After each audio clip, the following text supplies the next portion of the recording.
The Corsair 2500X is like your mum's hips, heavy, wide and dense. Maybe you like that, maybe you don't. It takes all sorts to make a world after all. It has a premium look and hops on the natural materials trend, though I think they could have put a bit more thought into how to implement the wood aspect more subtly and with a bit more class. This case looks a bit like the old Corsair 280X case from back in the day. Whilst you can run the RGB in rainbow puke mode, I think a warming gold hue looks really nice, and the slightly smoked glass takes the edge off the RGB glare. The micro ATX size is actually quite refreshing. There is little need for anything larger, and thank God, because even for a micro ATX build, this is pretty big already.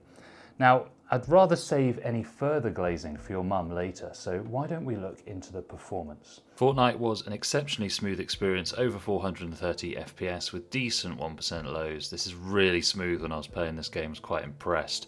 Apex Legends maxing out the engine at 300 FPS with respectable 1% lows, and then in Warzone, FPS average of just over 200, but the 1% lows are a little bit lacking in my opinion here. For Cyberpunk, we've got a decent 132 at RT medium, and then jumping into the thermals where we'll see that the CPU does get pretty hot, but that always seems to happen with the 9800X 3D for some reason. And part of the problem will be that we're running our CPU cooler in exhaust.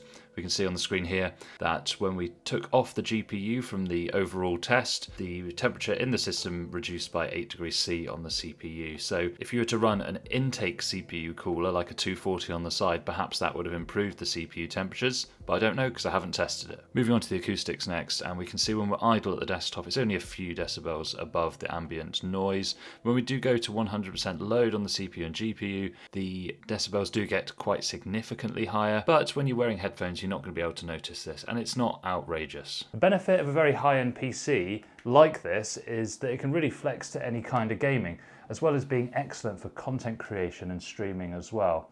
Now, if you or someone you know wants this PC, I do have it for sale at PC36.co.uk.